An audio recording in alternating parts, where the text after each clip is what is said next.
there's a very clear pattern in astrology, which, well, there's multiple clear patterns in astrology, which many people overlook or just don't know about.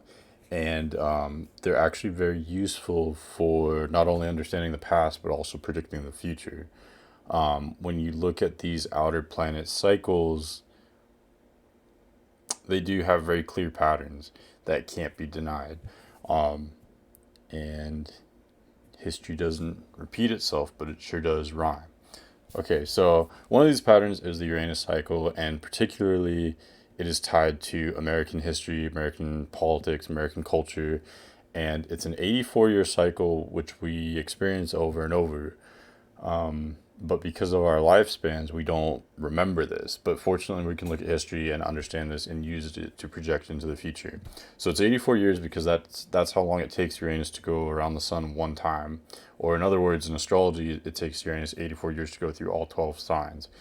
During that time, it's almost like going through a year in a sense because there's almost sort of seasons if you want to look at it that way. And the cycle begins when Uranus is in Gemini because America was founded when Uranus was at 8 degrees Gemini. So there's two starting points that you could look at or consider for this cycle. One would be when Uranus ingresses into Gemini, and one would be when Uranus crosses the American Uranus natal position, which is 8 degrees Gemini.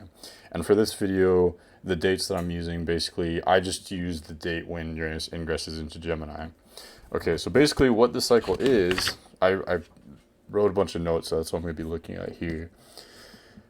Basically what it is so every time Uranus enters Gemini, there's a period of rapid growth and acceleration, a period of renewal, rebirth. And I call it the fire phase. It's the first of four phases. And this goes on for the first quarter of the entire cycle. So there's four phases. So basically, you could say that the whole cycle is 84 years, and you can divide that into four 21-year periods. And so you have fire, earth, air, water. You could also look at it as spring, summer, fall, winter, because these are just patterns in not only in astrology but in consciousness of growth and decay, which can be found everywhere. So that's why I relate it to the elements because it's just a very helpful sort of pattern to apply here. Okay, so the first three signs after Gemini, or including Gemini, are the fire phase. So when Uranus is in Gemini, Cancer, Leo, you could think of that as spring or the fire phase, the first of the four phases. Then from there, so on, when Uranus is in Virgo, Libra, Scorpio, that is the earth phase. And there, again, there's many patterns that liken what's going on in history and culture during those times to the element that is represented by that phase. Then, so on and so on. Uranus in Sagittarius, Capricorn, Aquarius is the air phase, or you could think of it as the fall phase. And then when Uranus is in Pisces, Aries, Taurus, that's the water phase, the winter phase, the ending phase. And then again, once Uranus goes into Gemini, you have that rebirth again. We've experienced this Uranus cycle three times, and we're nearing the end of the third cycle of American history, and therefore the beginning of the fourth. And so that's why I really wanted to put this out there, because like I said, not a lot of people know about it, but it's very timely. Like I sort of hinted at, if you understand this, you can understand a lot of what's going on in society right now and where we're going. This is one of the major themes which will define the 2020s as a decade. Okay, so let's see here. Okay, so the Uranus cycle, what is it? I kind of already defined that. Basically, it's the idea that Uranus's 84-year cycle is correlated to major trends in culture and history in the United States, as well as around the world, because what happens in America reverberates outwards, since for most of America's history, this country has been sort of a leader of worldwide trends. So that's why this is such an important pattern. Okay, so why does it work? The short answer is I don't know, it just does. I can speculate that when you look at America's chart for July 4th, 1776, Uranus is a strong planet in that chart. America has Sun in Cancer, Moon in Aquarius. So if you use Uranus as if you include Uranus in the rulership schemes, like in modern rulership schemes, with Uranus ruling over Aquarius, that would mean that Uranus rules over the natal moon placement. So that's a big factor. And then also Uranus is exactly conjunct the descendant at 8 degrees Gemini. So America has, an ascendant with 8 degrees Sagittarius and then a descendant with 8 degrees Gemini conjunct Uranus. And whenever you have Uranus conjunct, or, whenever you have any planet conjunct any of the 4 angles, it's very powerful and it defines that energy a lot. So that's also a reason. Another reason I found is because Uranus is one of the final depositors in America's chart. So it actually forms a sort of triangle. And what I mean by that, or a triad, what I mean by that is, so if you start if you include Uranus as a planetary ruler in the rulership scheme, it's included as one of the 3 ruling planets of the chart ruler, if that makes sense. So because the rising is Sagittarius, the chart ruler is Jupiter, which is in Cancer. But what rules that? The moon, and the moon is in Aquarius. What rules that? Uranus, which is in Gemini. What rules that? Mercury, which is in Cancer. And then that leads you back to moon in Aquarius, which leads you back to Uranus and Gemini, and it just goes on forever like that. So all 3 of Uranus, moon, and Mercury are 3 final depositors, which sort of control each other in a way. And they also are, included in that. They rule over Jupiter, which is the chart ruler. So, maybe that's another reason why, with that line of thinking, Uranus would be strong, but also Mercury and the moon would. But because Mercury and the moon are much faster bodies, they wouldn't be so involved in long-term long-term cycles like this, or long-term trends in history, whereas Uranus would. So I don't know. Those are just my thoughts on why this pattern would work. From here, I'm just going to go into, try to be as brief as I can, but also detailed, and just show you how this pattern has manifested so far in American history, and then where we're going from there, where we're going currently. Okay, let's see here. I kind of talked about the 4 phases, and I'll describe that cycle in more detail. I guess I'll do that now. So, let's see. So you start with what I call the reset point, which is when Uranus ingresses into Gemini. Whatever cycle you're talking about in astrology, there's always, the beginning is also an end. There's one point of death and rebirth, or a point of destruction, but also creation at the same time. Sort of like when you're being born, that's a very powerful creative time, but it's also destructive. It's in the sense that it's kind of violent, and it's it disturbs the status quo, and it's painful. It's painful being born, and the same can be seen in all these other cycles.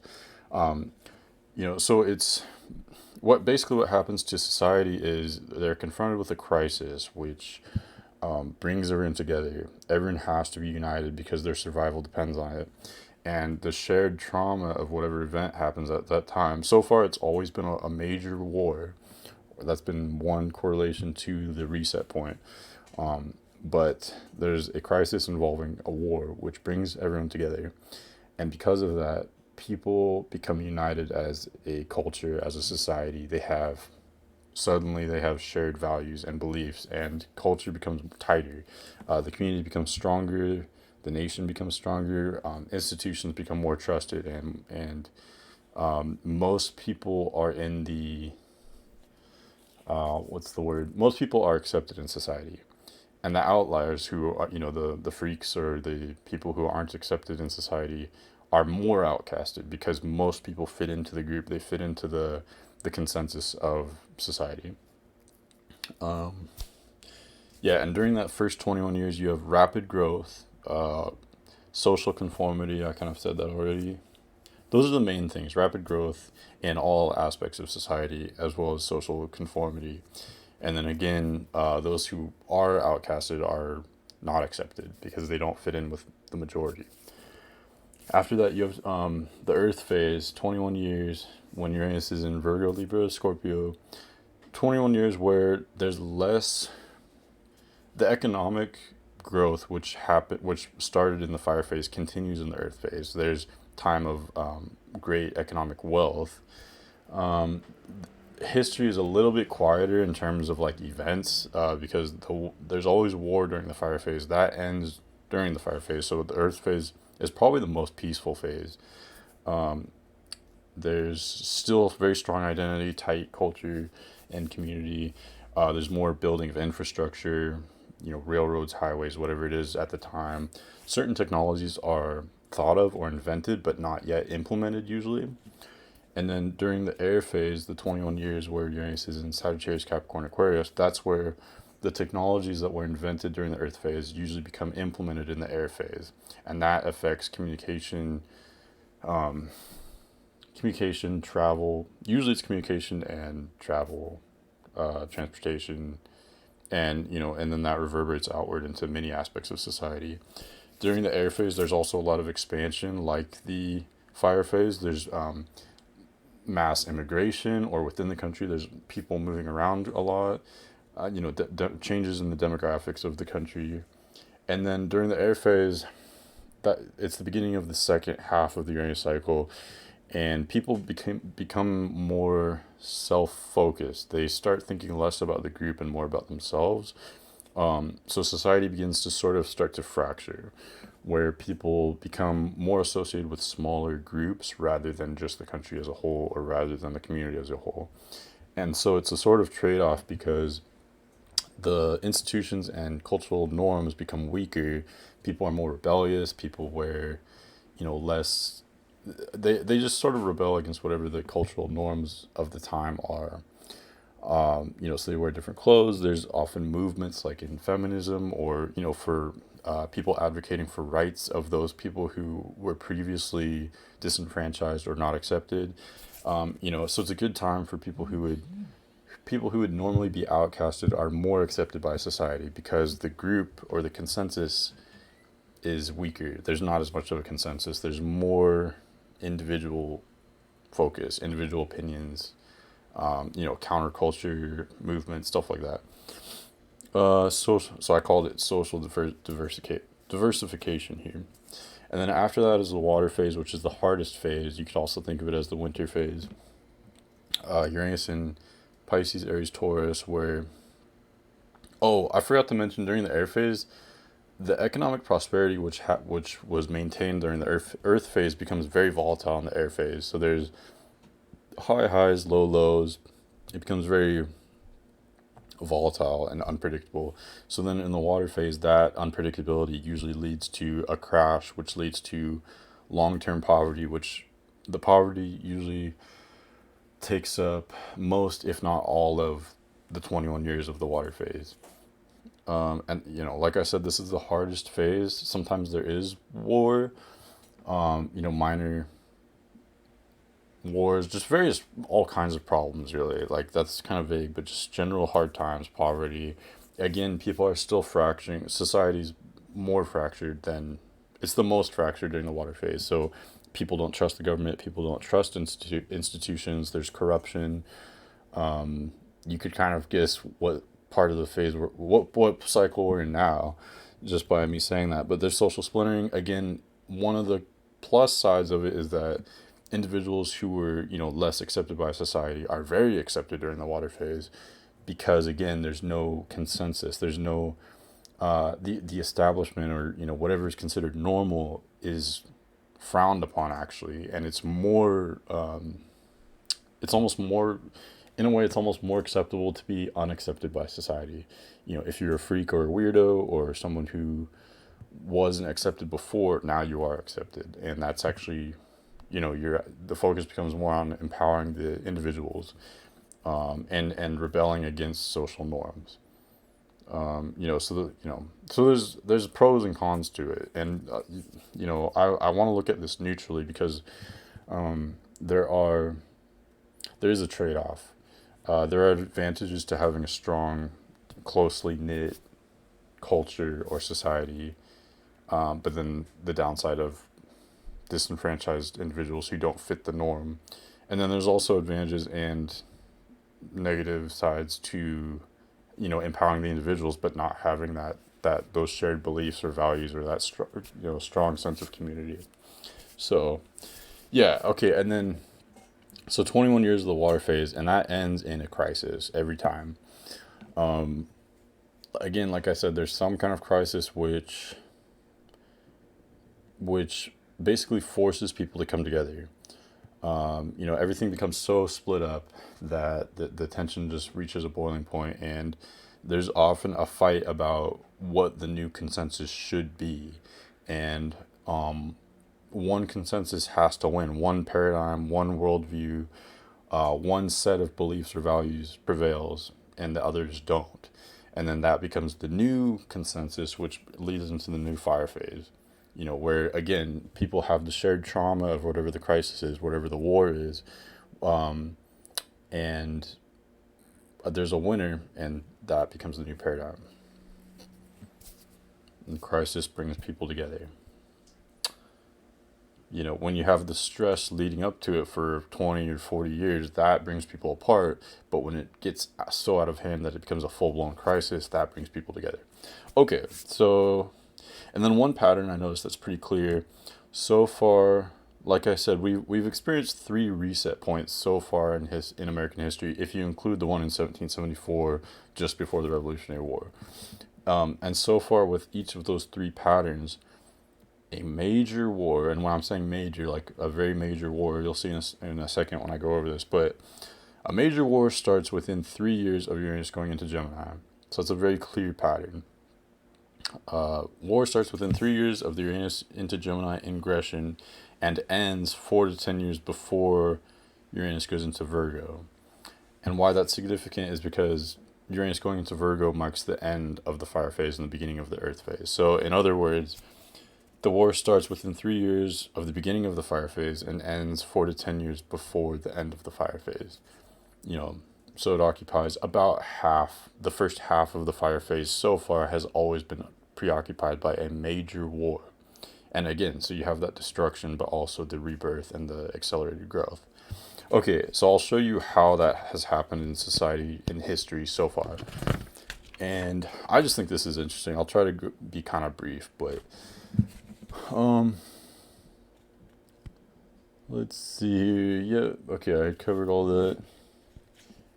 Okay, so obviously 1774, that's when you start getting these tensions, and there's this push for independence. And of course, not everyone is on board with that. There are people that want the status quo, that would rather just stay connected to Britain, but obviously we know that they lose. That's not the paradigm that's chosen. They become disenfranchised in the new reality later in the fire phase. But during the fire phase, so that the first fire phase occupies the time period from 1774 to 1793. The Revolutionary War is from 1775 through 1783, so it occupies most of that time. A little bit more than the first half of that period. Or about half.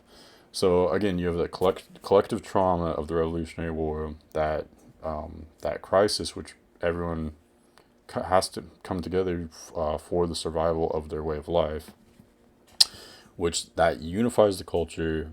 The common goal becomes independence, sovereignty, coming together to form this new nation, standing up for your freedoms and liberties, etc. And so you have this destruction of the war that's going on, while there's also intense creation and creativity and rapid growth happening, where the country is basically born. So you have the Constitution during this time, the first election, the capital is established as Washington. President Washington is elected and then re-elected.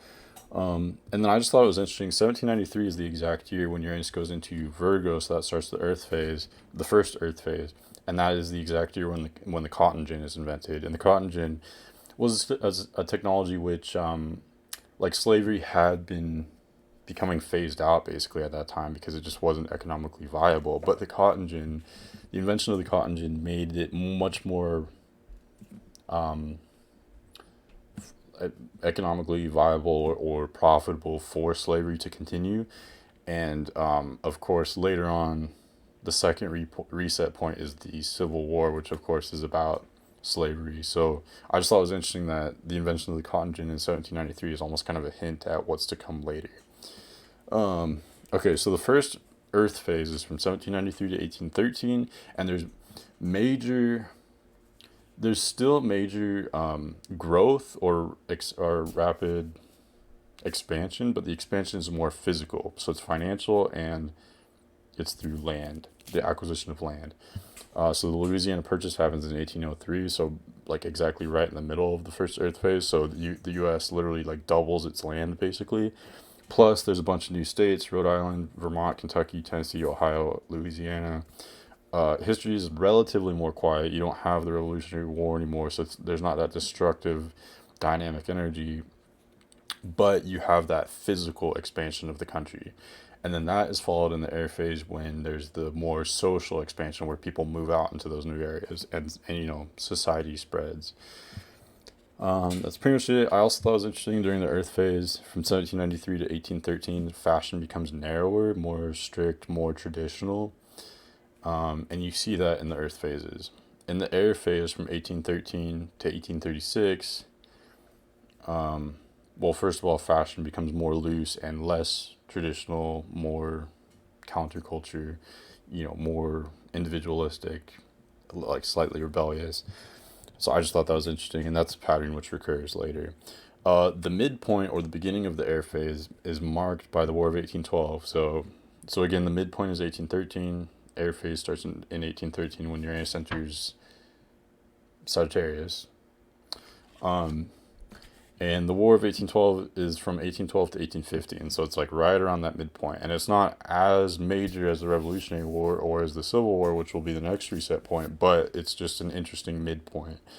Also, the British, that 1814, right after the midpoint, right after this beginning, the British come down from Canada and burn down the capital, Washington.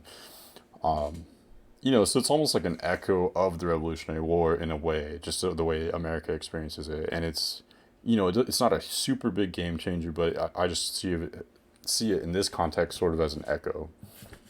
Okay, like I said, you have that expansion with people beginning to head out west into this new territory. There's more new states, Michigan, Indiana, Illinois, and Florida.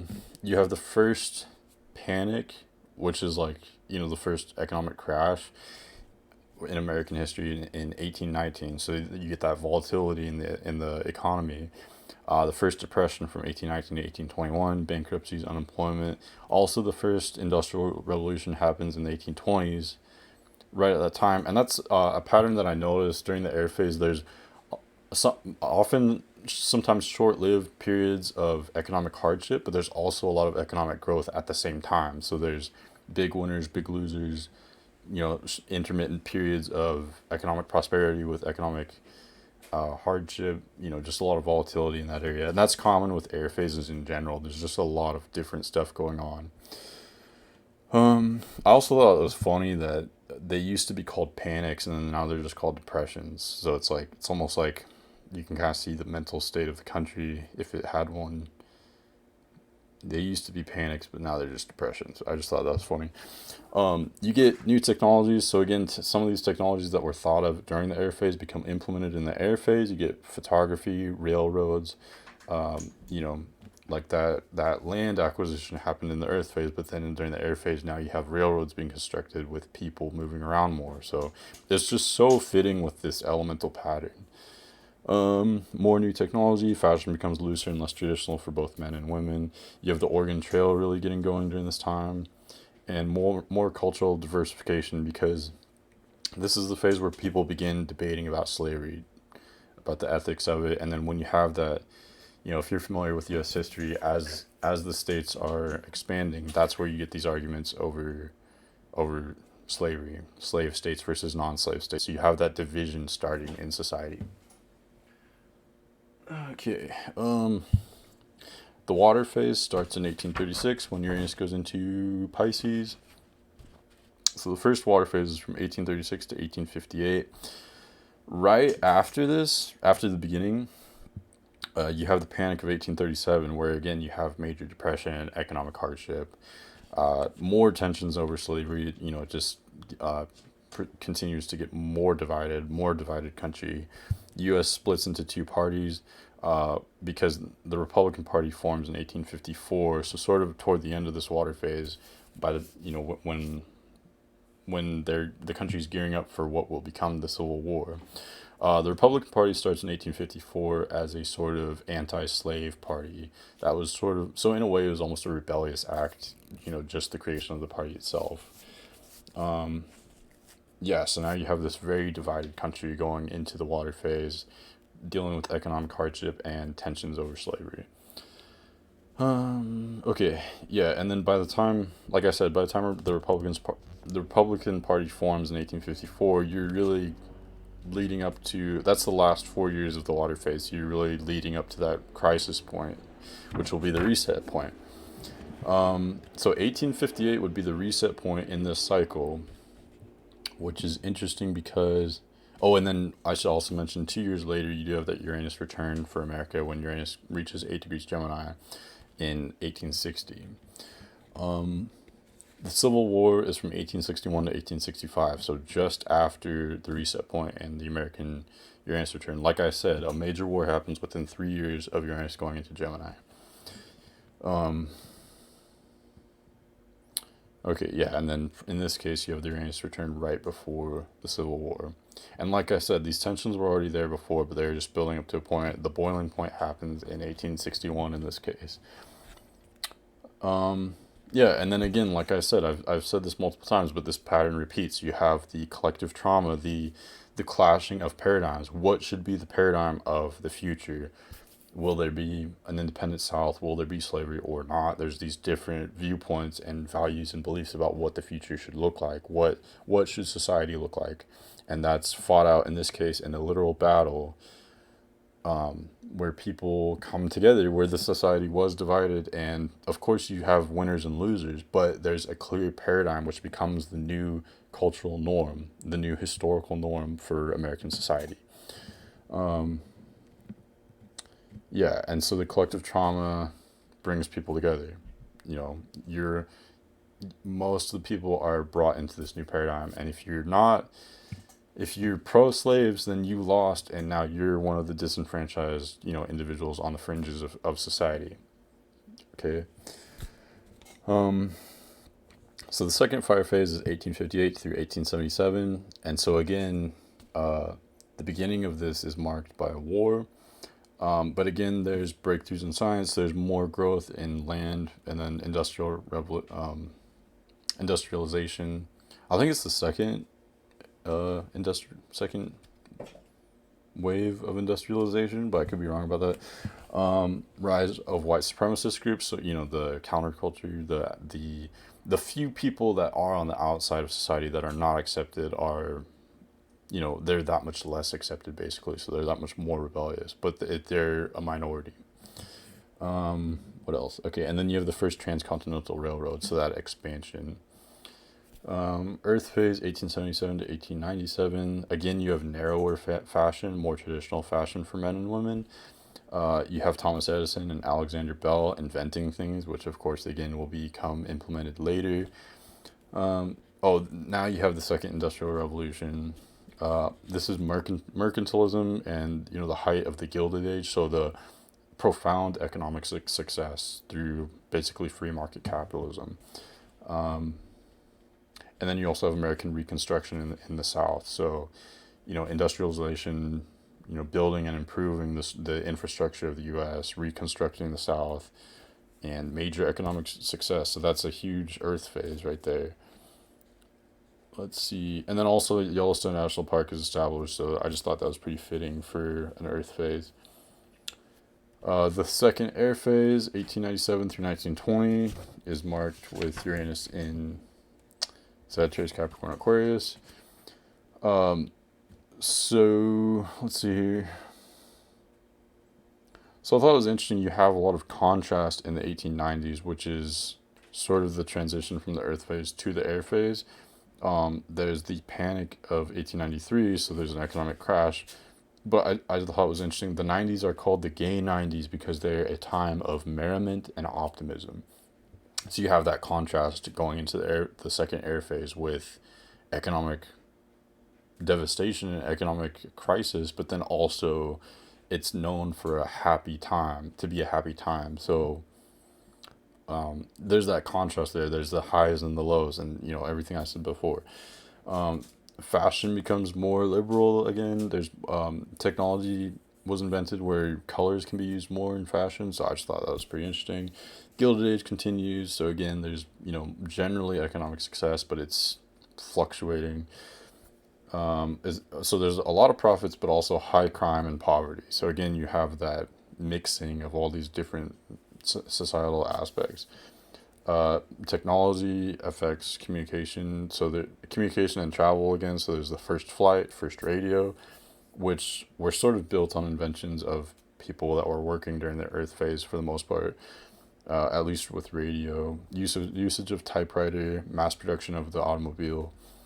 First wave feminism, so again, those counterculture movements empowering people that weren't empowered before during the previous or ongoing cultural norm. Those people that are disenfranchised are speaking out, getting into groups and stuff. So there's first wave feminism.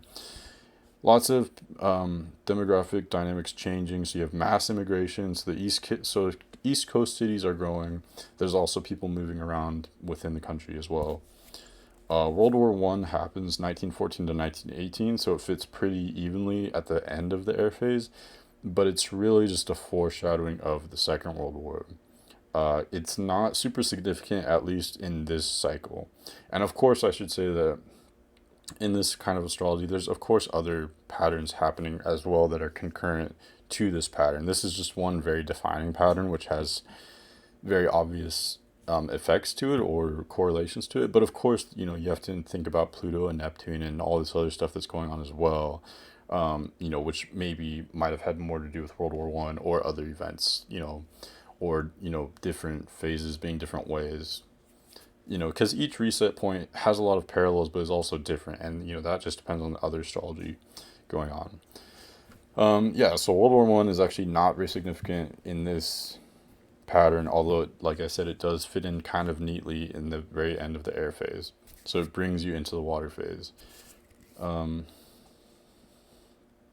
second water phase is from 1920 to 1942. The 20s are called the Roaring 20s, so you still have that kind of airiness of the preceding air phase where there's economic success, but it's very unstable, of course, because you have the economic crash in 1929. After the stock market crash of 1929, there's the Great Depression lasts for exactly the rest of the water phase. So from 1929 to 1942 is extreme poverty, which we all should at least be vaguely aware of. So again, that fits in very evenly into this water phase, and it takes up most of the water phase. Yeah. Let's see. Even in the 20s, during that economic success, there was also increasing poverty. So the high highs, low lows. It almost seems like an airy phase. So I almost wonder if there's other planetary transits that were airy, but I could look into that. But people are defying cultural norms more. You have the people having fashion that's against what's typically socially acceptable. The 1930s are called the Dirty 30s because of the Dust Bowl. So this is just a situation where there's economic hardship and everything's kind of going wrong.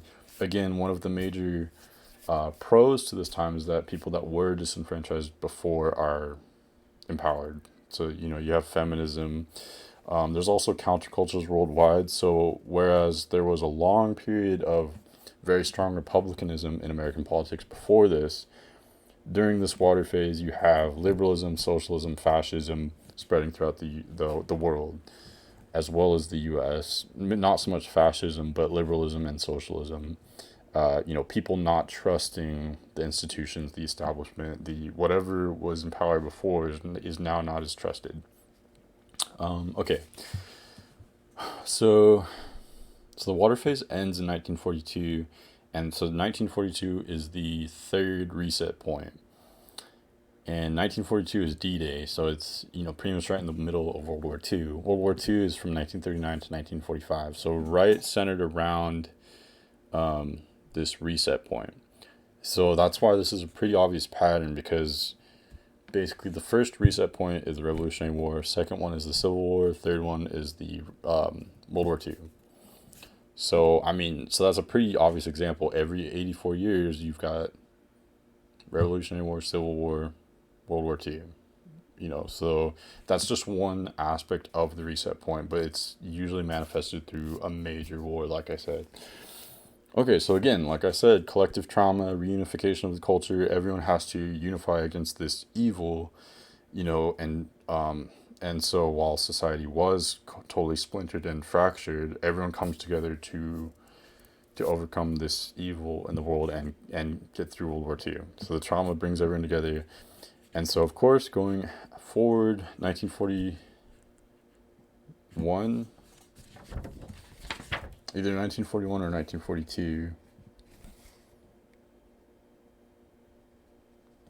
Let's just say 1941. Sometimes these Uranus ingressions are not super clear cut, because Uranus will enter a sign, usually retrograde back into the previous sign, and then enter the sign for the last time. So, these things could be off by a year. I don't think that affects things a whole lot. But, okay, so Uranus enters Gemini again in 1941. So the third fire phase is from 1941 to 1961. And again, the beginning of that is marked by war, but also rapid growth. You have the post-World War II population boom and dramatic economic prosperity after the war. So it's typical fire, going from that crisis, everyone's brought together, and you have very strong society, strong culture. Most people fit into the cultural norm, and few people don't. And then you've got the baby boom. That's pretty much it. Let's see, USA Uranus return around 1943, right after World War II, or right, toward the end of it, I guess. Okay, going forward, the Earth phases from 1961 to 1981, so the economic prosperity that started during the fire phase continues. However, at this time it's kind of interesting, there's a cultural revolution, so that's unusual to have this early in the cycle during the Earth phase. That is unusual. It's almost, reminiscent of the air phase, but it's beginning during the mid to late 60s. Okay, so the societal splitting starts early, so it's stronger during the third Uranus cycle. That's what I see, because it's already splitting in the late 60s, going through the 70s and the 80s. The economic prosperity becomes more, it starts to fluctuate more, especially after Nixon suspends the gold standard in 1973, but especially going into the 80s, the economy becomes more fluctuating. So again, more air themes that kind of start during the Earth phase during this time. So they start, it's almost like the air phase starts early in a way, and again, that could be because of the positions of Pluto or Neptune or other planetary themes going on, planetary patterns. From 1981 to 2003 is the air phase. Internet is invented, which of course affects communication and all kinds of aspects of society. Lots of socioeconomic changes due to technology, more immigration, more people moving around the country.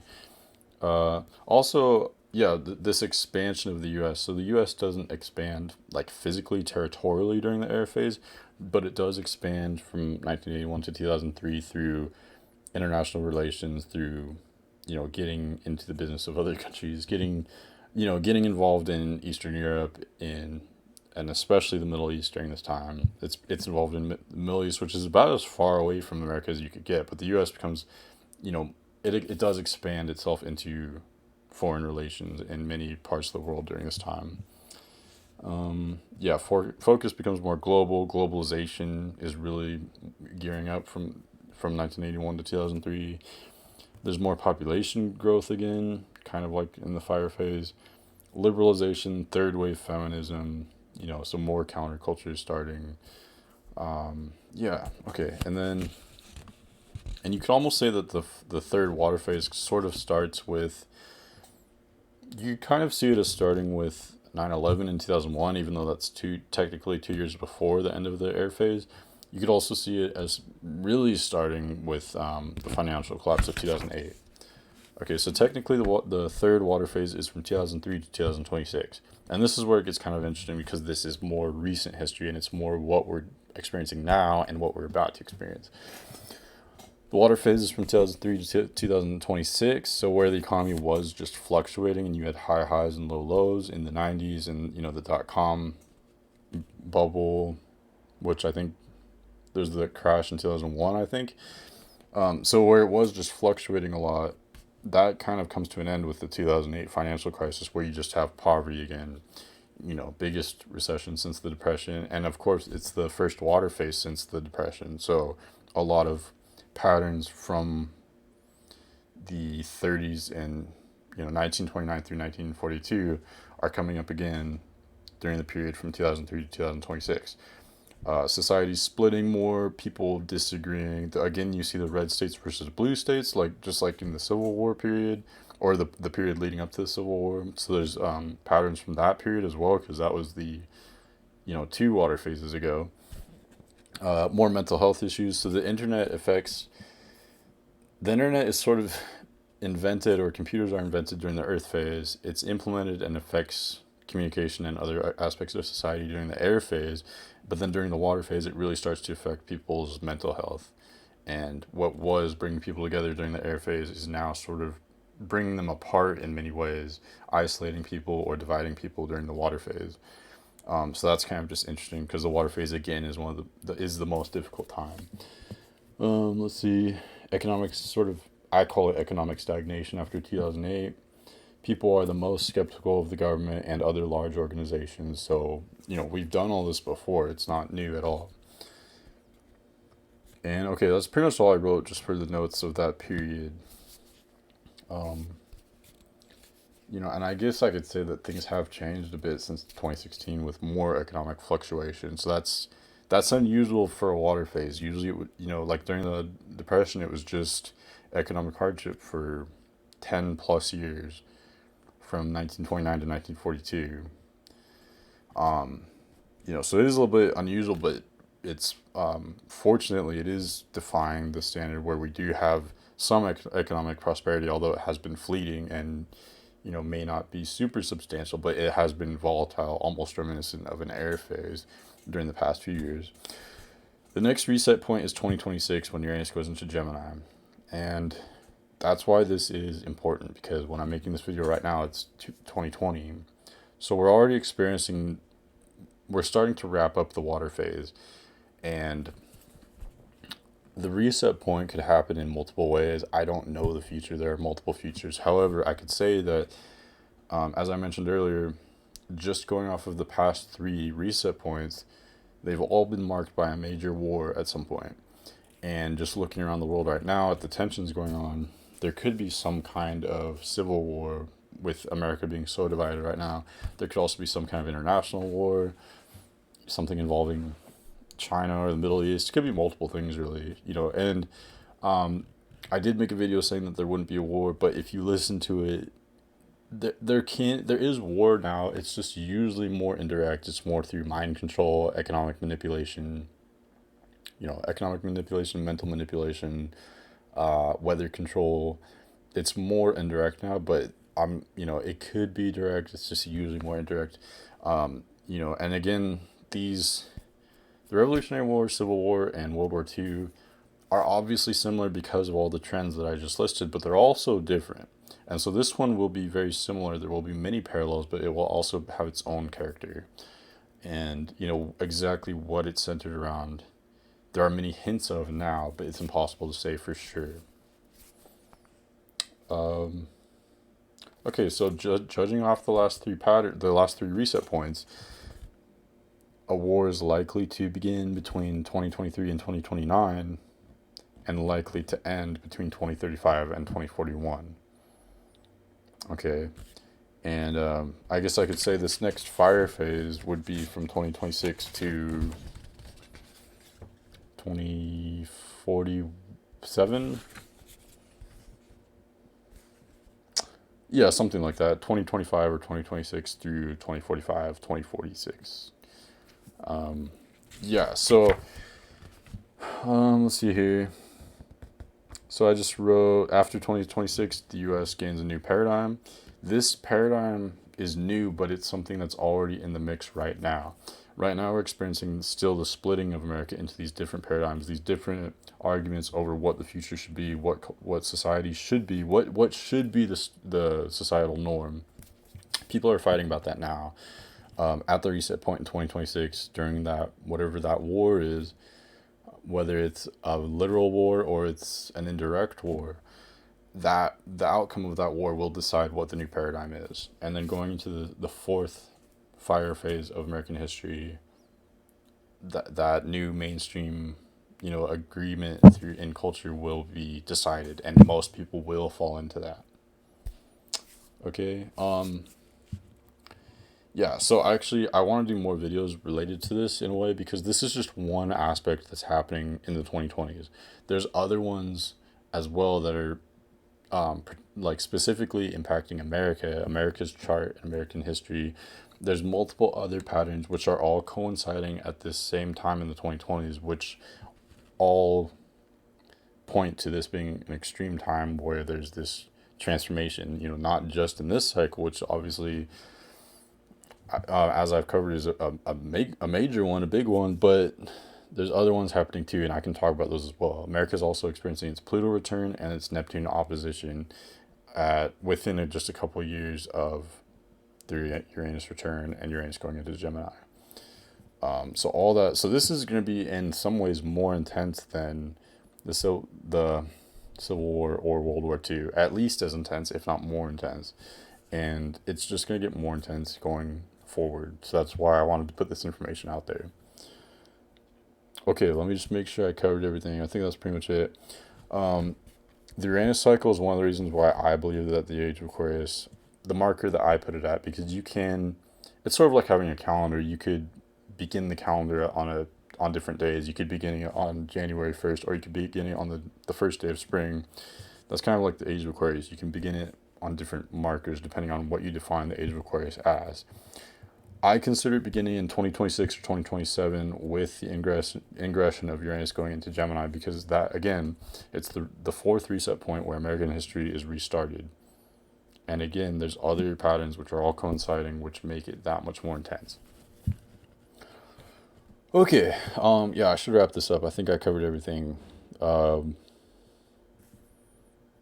so this is an extremely interesting time in American history as well as world history.